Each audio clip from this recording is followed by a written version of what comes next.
Mas biasanya di bisnis properti bisa ngambil untung sampai berapa persen? 100-200% saya pernah dapat untung. Kenapa? Karena dapat properti-properti macet, dapat properti-properti mangkrak yang harga pasarnya itu 2,2 miliar itu appraisalnya.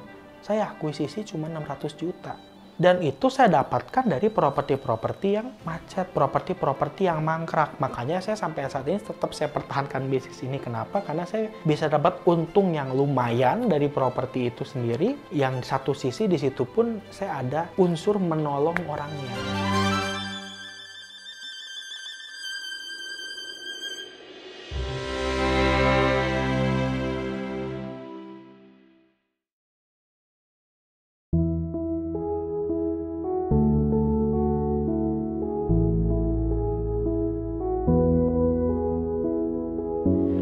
Halo, perkenalkan nama saya Samuel Bobby. Saya biasa dipanggil Bobby sama teman-teman saya.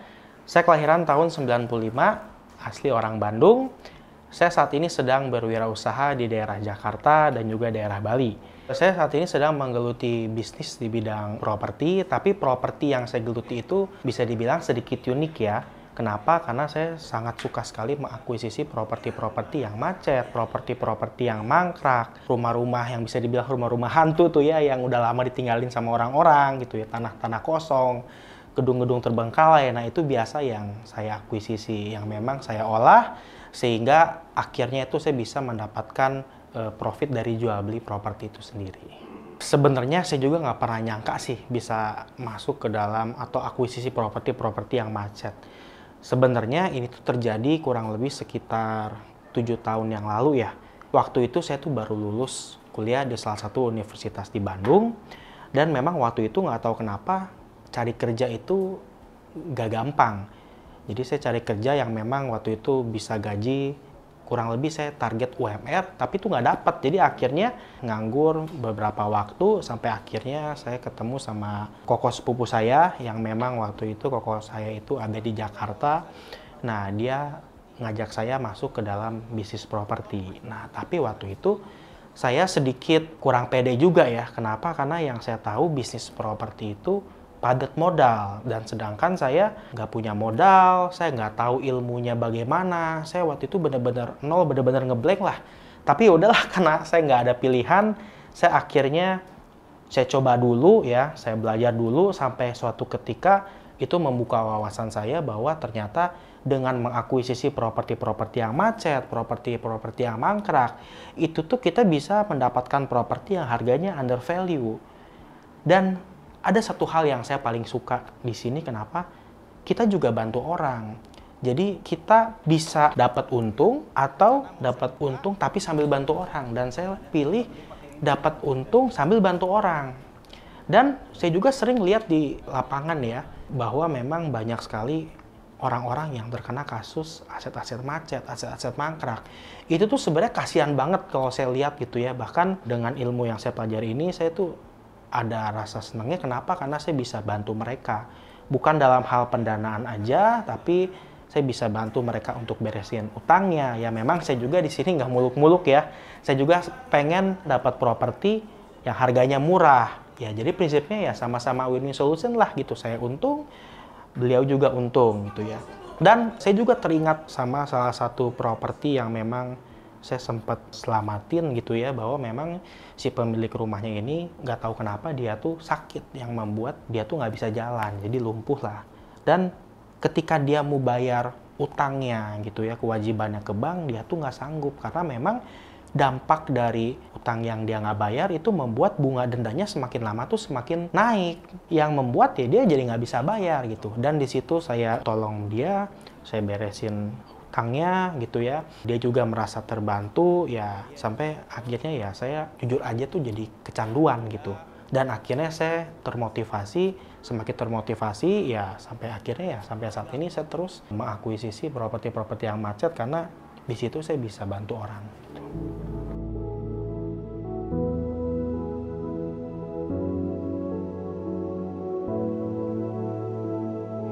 Ya, jadi waktu dulu pertama kali saya praktek pasti butuh proses, nggak langsung bisa gitu. Saya juga pernah beberapa kali akuisisi fail gitu ya. Ya, tapi ya namanya proses ya tetap harus kita jalanin gitu. Dan waktu itu memang saya punya prinsip bahwa ketika saya melakukan sesuatu ya itu udah nggak boleh mundur lagi. Jadi saya lakukan itu dengan full heart, saya nggak hitungan waktu. Saya dulu juga survei, disuruh survei, saya survei, disuruh lihat properti, saya lihat properti. Bahkan saya disuruh negosiasi juga, saya negosiasi, saya nggak hitungan waktu. Bahkan waktu dulu juga saya tidur satu hari itu 2-3 jam itu udah biasa. Tapi ya ketika saya lakukan dengan sungguh-sungguh dan saya juga belajar mekanismenya seperti apa gitu ya. Karena saya juga sebenarnya kembali lagi saya suka sama ini tuh karena saya bantu orang. Nah, waktu itu saya akuisisi salah satu properti yang ini tuh jadi pecah telur pertama saya. Yang memang ketika saya akuisisi properti itu, awalnya memang nggak mudah. Kenapa? Karena untuk akuisisi rumah-rumah seperti ini tuh bisa dibilang lumayan complicated ya. Dari memang kita harus mengetahui dulu historical rumahnya seperti apa gitu ya, background pemilik rumahnya seperti apa, dan waktu itu saya cari tahu, saya udah lalui, dan memang waktu itu saya deal sama pemilik rumah yang memang way out-nya waktu itu dia nggak bisa bayar rumah itu karena bunga dendanya tuh terlalu tinggi. Dan ketika saya akuisisi, yang memang saya akuisisi di pokok utangnya, dan kemudian ketika saya bertemu dengan pemilik rumahnya, kita diskusi, saya bantu dia. Nah, beliau waktu itu buyback rumahnya kembali di angka 270 juta ya. Yang memang nominal itu tuh lebih kecil kalau misalnya dia bayar ke bank. Jadi ya waktu itu saya jadi semakin tersadar, wah ternyata asik juga ya. Satu sisi saya dapat duit, tapi satu sisi saya sambil menolong orang.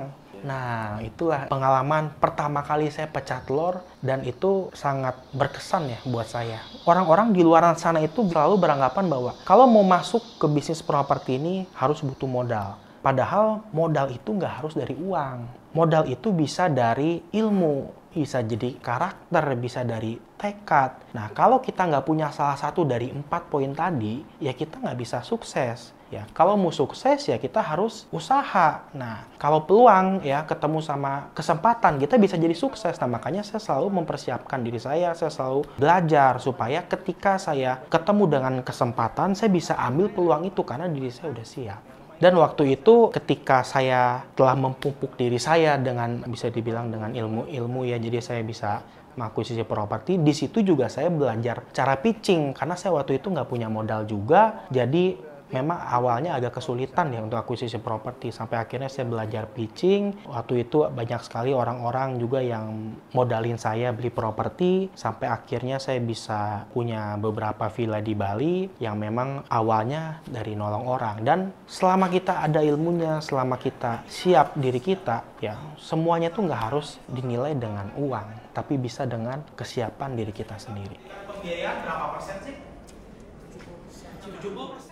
Jadi harga properti tahun 2020 itu diangkat. Kalau misalnya pemilik rumah untuk dapat info properti yang macet, untuk dapat info-info properti yang mangkrak, itu biasanya memang kita bekerja itu bertim ya. Kita nggak bisa sendiri. Nah, meskipun kita tahu kalau akuisisi properti yang macet itu kita akuisisinya di perbankan, atau memang saya dapat informasi orang-orang yang punya tanah ya, kemudian dia bingung mau diapain tanah ini. Nah, itu yang biasanya karena kita bekerja by team, saya dapat informasi-informasi aja yang akhirnya saya pilih properti yang memang benar-benar prospektus, saya olah. Kemudian salah satu contohnya juga yang di Bali, saya akuisisi salah satu tanah di Seminyak, luasnya itu kurang lebih 500 meter. Itu juga sama, awalnya dari pandemi ya, waktu itu saya datang ke Bali karena waktu itu informasi banyak banget orang tuh yang bilang bahwa di Bali lagi banyak properti-properti yang macet, hotel-hotel yang mangkrak, terus tanah-tanah juga yang nggak keurus. Karena akibat dari pandemi kan Bali kan sempat kolaps ya. Bali itu kan penuh akibat turis-turis yang memang dia sering datang ke Bali, sering nginep. Dan waktu itu saya memang mau nolongin orang karena saya dapat informasi itu banyak. Dari tim-tim saya tuh ada tim survei, tim legalitas, ya tim legal kita, terus tim marketing. Itu dapat informasi, saya datang ke sana, saya tolong dia. Sampai akhirnya saya manfaatkan tanah tersebut dengan pengalaman saya yang ada. Saya bangun jadi 2 villa, satu villanya itu 2 bedroom, 1 private pool, sama 1 living room ya. Awalnya saya bermain properti itu hanya sekedar beli, terus kemudian renovasi, terus kemudian jual. Nah, tetapi semenjak pandemi itu tuh merubah cara pandang saya terhadap properti. Jadi saya melihat properti itu jadi punya sesuatu yang, wah ini kayaknya harus kita manfaatkan menjadi sesuatu yang lebih nih. Kenapa? Karena ya sebagai kita tahu gitu ya, kalau beli jual properti, meskipun tagline saya tuh saya selalu bilang beli murah jual murah, itu tuh nggak segampang itu. Nggak segampang kayak kita beli cireng lah. Itu tuh butuh waktu gitu loh. Nah sampai suatu ketika setelah pandemi memang itu membuat saya sedikit kesulitan untuk membeli properti. Kenapa sulit ya? Karena kan waktu dulu memang orang-orang berita-berita di luar sana properti harganya hancur, turun drastis gitu ya. Tapi kan kita pada saat pandemi kan membuat kita tuh jadi mau keluar rumah aja takut. Bahkan orang-orang tuh banyak yang pakai masker, mau interaksi aja takut. Waktu menegosiasi juga takut waktu itu. Sampai satu ketika saya dapat tanah di Bali dan waktu itu juga saya sempat belajar gitu ya di YouTube, di online bahwa properti ini tuh alangkah lebih baiknya kita buat liquid. Liquid ini bukan berarti kita jual propertinya, tapi kita bisa manfaatkan untuk mendapatkan sesuatu yang lebih lagi, entah itu dalam cash flow dan lain sebagainya. Nah, waktu itu di pikiran saya, wah kayaknya saya mau coba bangun kos-kosan nih. Waktu itu saya mau bangun kos-kosan di suatu daerah Jakarta, tapi pas ketika saya coba, waduh nggak gampang ya. Susah. Akhirnya saya waktu itu, aduh ini kayaknya bukan bidang saya juga nih. Kenapa? Karena satu sisi balik modalnya lama, butuh modal yang cukup besar. Nah, waktu itu saya coba ketika saya dapat properti waktu itu di Bali dan waktu itu zaman pandemi, jadi membuat semua properti kan memang harganya hancur. Nah, saya waktu itu dapat satu properti di Bali ya, di daerah Seminyak yang saya namakan dengan Villa Sinergi Seminyak. Nah, waktu itu propertinya udah jadi villa, kemudian saya rentalkan, saya sewakan. Ternyata saya baru sadar, wah ternyata ini lumayan juga ya make money-nya. Nah, dari kejadian itu saya tersadar bahwa, wah kalau gitu lebih baik saya kembangkan aja nih properti-properti di Bali supaya jadi lebih banyak lagi. Kenapa? Karena dengan propertinya jadi lebih banyak ya, kita kan juga dapat membantu orang banyak juga ya. Sebagai salah satu contohnya memang saya juga sering mengadakan kelas-kelas gitu ya. Mereka itu rata-rata kebanyakan orang-orang tuh punya modal, tapi mereka tuh nggak ada waktu untuk praktek. Nah dari situ mereka datang ke saya, mereka minta tolong karena saya kebetulan dapat propertinya banyak, nggak sedikit lah di Bali gitu ya. Udah saya bagi-bagi mereka juga happy karena waktu itu memang propertinya itu bisa BEP itu kurang lebih 3 tahun. Karena waktu itu saya akuisisinya itu pada zaman COVID. Tentu kalau udah normal ya sedikit berbeda lah cara mainnya. Tapi setelah saya tahu itu, saya terus praktekkan ke tanah-tanah yang lain. Saya bagi-bagi ke mereka juga happy dapat properti, dibantu juga, mereka merasa terbantu. Saya bantu juga mereka dari segi pengelolaan, ya sama-sama untung lah gitu. Win-win solution for everyone gitu.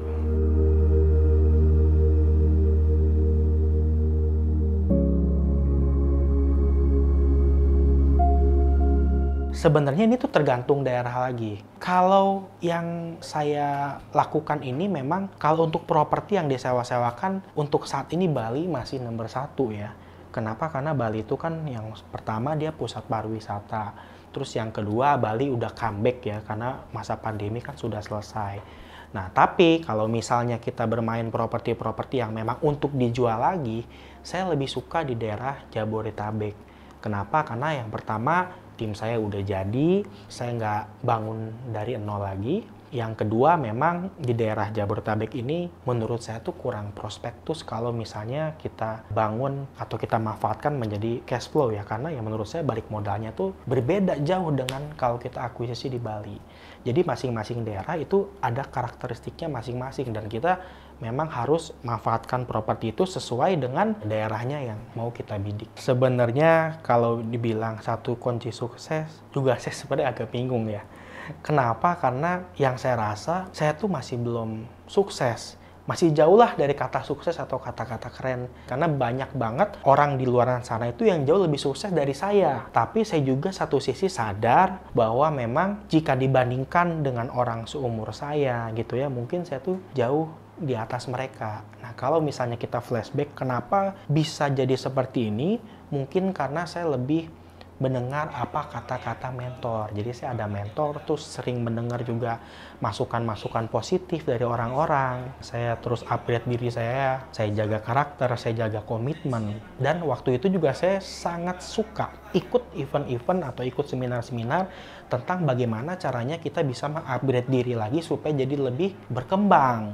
Dan waktu itu juga saya memang sempat mengalami, saya kerja di salah satu event. Saya waktu itu memang belum jadi siapa-siapa lah, saya cuma jadi admin doang. Saya di situ kerjaannya cuma duduk, saya waktu itu kerjaannya cuma ya nonton, ngeliatin orang-orang gitu ya. Saya bergaul dengan mereka, tapi orang-orang yang datang event seminar itu, mereka tuh orang-orang kaya, mereka tuh orang-orang berduit gitu. Dan saya belajar dari mereka bahwa orang-orang kaya itu ngapain, mereka itu belajar ilmu, mereka tuh terus upgrade dirinya. Dan mereka bilang kalau misalnya mau kaya, maka mainlah di properti. Makanya saya waktu itu saya praktekin apa yang udah mereka bilang. Nah, sampai suatu ketika mereka juga bilang bahwa kalau kamu mau main dalam bisnis properti itu, sebenarnya bisa loh tanpa modal. Saya waktu itu cukup kaget juga. Gimana nih? Kok bisa gitu ya? Mereka bilang ya bahwa kamu gak punya modal gak apa-apa. Tapi kamu yang pertama harus tahu ilmu ya, dan juga karakter. Dari situ orang-orang tuh akan lihat, akan percaya sama kamu, dia akan yakin sama kamu. Dan dari situ saya lakukan sampai akhirnya orang-orang tersebut tuh beli properti terus ya, dia modalin saya ya, sampai akhirnya saya bisa mengakuisisi properti sendiri ya sampai saat ini.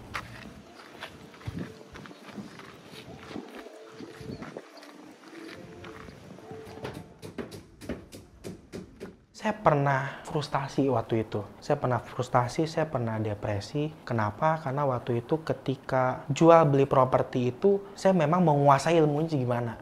Jadi saya bisa melakukan jual beli properti oleh saya sendiri. Nah, tapi waktu itu banyak banget orang yang nitip ke saya gitu ya. Nitip, Pak ini tolong dong saya mau cari properti ya, saya bantu gitu ya. Kemudian mereka juga, Pak ini tolong dong jualin propertinya, saya juga bantu mereka jualin. Tapi di satu sisi mereka itu pengen cepat, jadi dia tuh pengen instan. Nah, sedangkan sama-sama kita tahu kalau properti itu memang dia butuh waktu, nggak bisa cepat. Nah, dari situ saya juga banyak mengakuisisi properti yang kemudian membuat saya jadi burnout gitu ya, karena waktu itu member saya ada sekitar 1.000 orang dan mereka tuh keluhannya tuh sama, mereka tuh ingin ditolong sedangkan saya tangan cuma 2, nggak bisa nolong mereka semua. Saya nggak bisa membantu mereka semua, sampai akhirnya waktu itu saya burnout karena saya waktu itu jadwalnya juga sibuk juga ya, 1 minggu bisa 4 kali 5 kali saya ngadain kelas. Terus kemudian saya juga harus bagi waktu saya, dan itu membuat waktu saya tuh jadi kacau lah. Jadi itu yang membuat saya waktu itu sedikit frustasi. Kenapa? Karena saya tidak bisa membagi waktu saya dengan benar. Sedangkan saya sendiri punya tanggung jawab ke member-member. Nah, waktu itu juga saya sempat, karena waktu lagi burnout, lagi pusing banget gitu ya, akuisisi propertinya cukup banyak waktu itu. Jadi saya sempat juga salah beli properti waktu itu. Karena ngelihat gitu ya, properti kok, waduh kayaknya dengan mengakuisisi properti yang mangkrak, yang macet, itu ngelihat properti itu ternyata kok jadi murah gitu. Jadi banyak, saya ngelihat properti jadi waktu itu sedikit nafsu gitu ya, saya beli, saya tanpa ngecek dokumen-dokumennya, kemudian pas saya beli, salah satu dokumennya nggak ada. Dan itulah yang membuat propertinya tuh jadi nggak bisa dijual. Itu juga membuat saya waktu itu sedikit ya frustasi juga. Kenapa? Karena nominalnya nggak kecil ya, sekitar 500 jutaan. Jadi uang saya tuh nggak liquid. Saya tuh nggak bisa muter uang saya nyangkut di satu properti. Dan dari situ saya belajar bahwa dalam mengakuisisi properti itu, kita tuh nggak bisa main-main. Kita harus cek legalitasnya, dokumennya, sertifikatnya, IEB-nya, PBB-nya, supaya kita tuh minimal ya, kita mau jual itu bisa lancar lah, bisa aman lah. Nah, untungnya dari situ saya bisa menilai properti ya, properti mana yang prospektus, properti mana yang layak dibeli. Ya sampai akhirnya itu semua udah lewat, ya saya bisa jadi lebih baik lagi. Cara menilai properti yang prospek itu sebenarnya secara kasat mata itu bisa dilihat. Karena orang-orang di luar sana itu dia tuh banyak salah dalam membeli properti, bukan karena dia memang nggak bisa milih, tapi karena memang biaya renovasinya itu lebih besar daripada properti yang dia beli. Makanya jurus saya itu biasanya kalau lihat properti first impression itu selalu dari atapnya. Kenapa dari atapnya? Karena saya berasumsi kalau atapnya bagus, biasanya kan dalamnya kan bagus juga. Karena kalau atapnya bagus ya kalau pada saat dia hujan kan nggak bocor, nggak bobrok, dan lain sebagainya. Dan itulah yang biasanya meminimalisir kos kita ke depan. Dan tak kalah juga, biasanya saya selalu membidik properti-properti yang daerahnya tuh prospektus. Yang dibidik, yang dikelola sama developer-developer yang cukup bertanggung jawab. Jangan kita beli properti yang daerahnya banjir, yang sepi penduduk. Itu nanti pada saat kita jual ya orang nggak ada yang mau. Dan ketika kita sudah beli properti yang masuk kriteria, satu, daerahnya padat penduduk. Wah, dengan asumsi nih kalau padat penduduk, berarti marketnya itu ada. Kemudian yang kedua, dia nggak banjir. Waduh, kalau daerahnya nggak banjir, ya sudah pasti orang-orang pun akan suka tinggal di situ. Dan yang terakhir, cari airnya tuh gampang. Ya kalau kita tinggal di rumah, nggak ada airnya, susah air sumur, susah air pump ya, susah juga tinggal di situ. Nah, dari 3 karakter tersebut, saya jadikan patokan, saya jadikan tolak ukur ketika saya mau akuisisi satu properti. Nah, dengan asumsi ya dengan 3 karakter tadi, orang-orang tuh jadi mau tinggal di situ. Dan biasanya saya pun kalau jual properti nggak pernah jual mahal-mahal. Misal market gitu ya, 500 juta. Ya, saya jualnya nggak 495 juta ya. Tapi saya jualnya itu biasanya di bawah market. Supaya apa? Supaya orang-orang itu jadi mau beli. Karena saya tuh selalu memposisikan diri saya sebagai customer juga. Customer mau beli properti kalau mereka dapat kualitas yang bagus dan harganya pun nggak terlalu mahal. Dan itu yang saya praktekkan kalau saya menjual belikan properti. Ya, teman-teman, saat ini saya sedang berada di salah satu rumah ya. Kita bisa lihat rumahnya. Rumah ini berlokasi di daerah Jakarta Barat. Tempatnya cukup strategis banget. Ini salah satu rumah yang macet atau bisa dibilang mangkrak. Ini kurang lebih appraisalnya 12 miliar, cuman kemarin dia laku di lelang itu sekitar 6,5 M. Jadi kalau kita lihat memang potensinya cukup besar banget. Dan kalau misalnya kita di sini kalau lihat properti ya untuk mengukur kira-kira apakah properti ini layak untuk dibeli atau gimana ya, kita bisa lihat ya dari tembok-temboknya di sini nggak ada bekas banjir ya, berarti memang daerah ini tuh memang sangat prospektus sekali. Dan tinggal kita lihat di sini paling kita harus cek ya seberapa besar biaya renovasi, tapi kita bisa lihat juga singkat ya, kita lihat dari atapnya memang nggak terlalu hancur ya, berarti bisa dikategorikan untuk renovasinya pun nggak terlalu besar, karena kalau kita lihat dari strukturnya memang nggak terlalu hancur juga ya. Kurang lebih ini peluang-peluang ya kalau kita mengakuisisi properti NPL, properti macet atau properti mangkrak.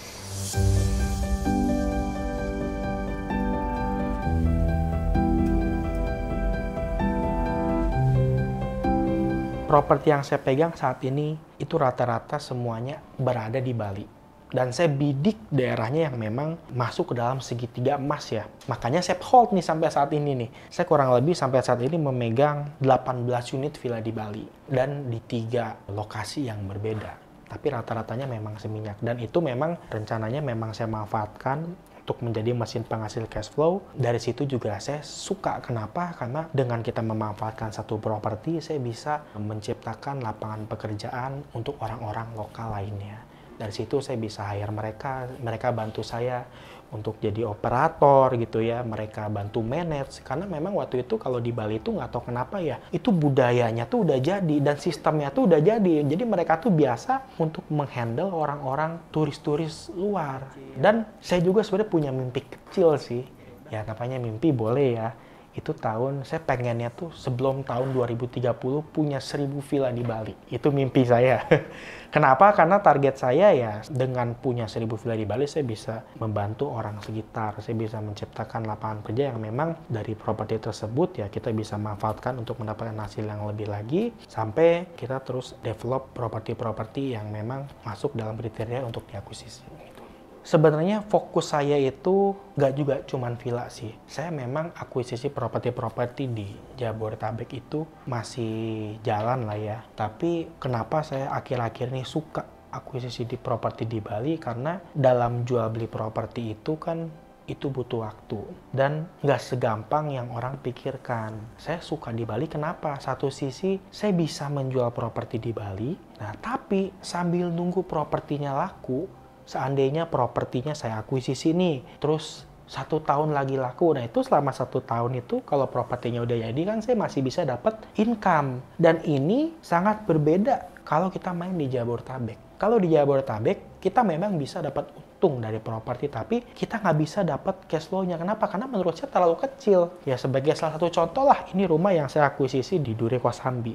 Itu kalau saya sewakan bulanan paling cuma 2 juta teman-teman. Yang itu tuh nggak sebanding kalau seandainya rumah itu ada kerusakan yang harus saya perbaiki. Jadi ujung-ujungnya malah jadi boncos. Sedangkan kalau di Bali saya bisa sewa harian yang memang waktu itu hariannya saya jual villa itu memang 2.200.000 1 malam. Jadi bisa dibandingkan ya. Ini dengan nominal yang nggak beda jauh, kita bisa dapat setiap hari dan yang ini bisa dapat 1 bulan sekali. Jadi saya tetap untuk daerah Bali, saya akan maksimalkan terus. Properti-propertinya memang ya saya bidik daerah-daerah yang oke, saya ambil tanah-tanah yang memang nggak dikelola, saya manfaatkan untuk jadi villa. Tapi satu sisi juga di Jabodetabek saya main juga, saya nggak tinggalin juga. Karena setiap daerah tuh ada pemainnya masing-masing. Seperti kalau saya bertemu ya dengan salah satu orang yang sering datang ke event saya, mereka tuh nggak suka daerah Bali ya. Kalau mereka nggak suka daerah Bali, ya saya bantu mereka. Tapi ya saya bantu mereka, saya sediakan ya daerah-daerah yang memang dia sukanya kalau di Jabodetabek ya saya bantu di situ. Kalau cash flow gede atau kecil, kembali lagi sih tergantung daerah. Tapi namanya manusia ya, semakin gede cash flow kan semakin banyak yang kita dapat. Dan saya nggak tahu kenapa ya, cash flow harian itu yang saya lakukan itu hanya saya bisa dapat di Bali untuk properti-properti yang saya punya. Dan itu tuh memang nggak bisa dibandingkan gitu sama properti-properti yang lain. Jadi ya kalau misalnya ada orang tanya, Pak saya mau akuisisi properti ini yang bisa ngasilin cash flow yang oke, ya menurut pengalaman saya ya saya biasa selalu suggest itu di Bali dengan portfolio saya yang saya bisa kasih lihat ke mereka. Oh kurang lebih begini loh, ya cost-nya apa aja, saya bisa kasih tahu. Mereka juga bisa hitung-hitung, mereka bisa timbang-timbang, ya akhirnya mereka make decision, ya tinggal mereka bisa pilih mau di daerah Jabodetabek, di Jakarta, atau Bali kalau terkait cash flow ya.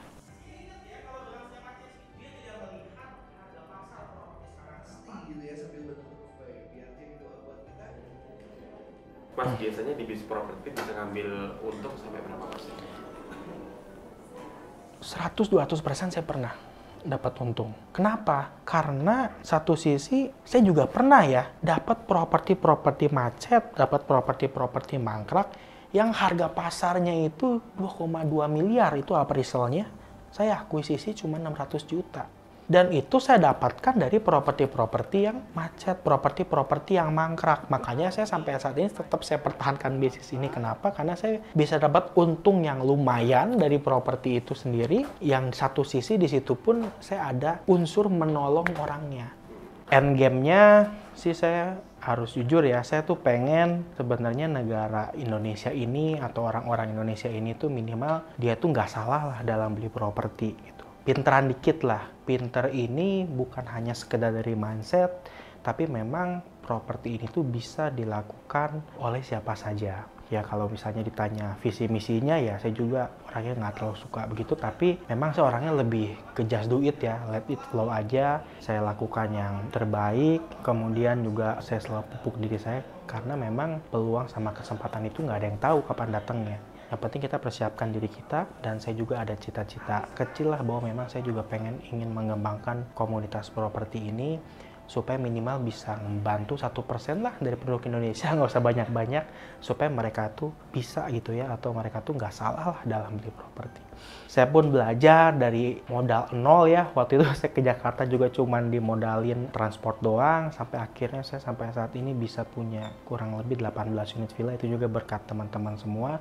Saya bisa bantu, ya saya bisa hire orang-orang lokal, saya bisa menciptakan lapangan pekerjaan meskipun sedikit ya, ya intinya semangat. Oke.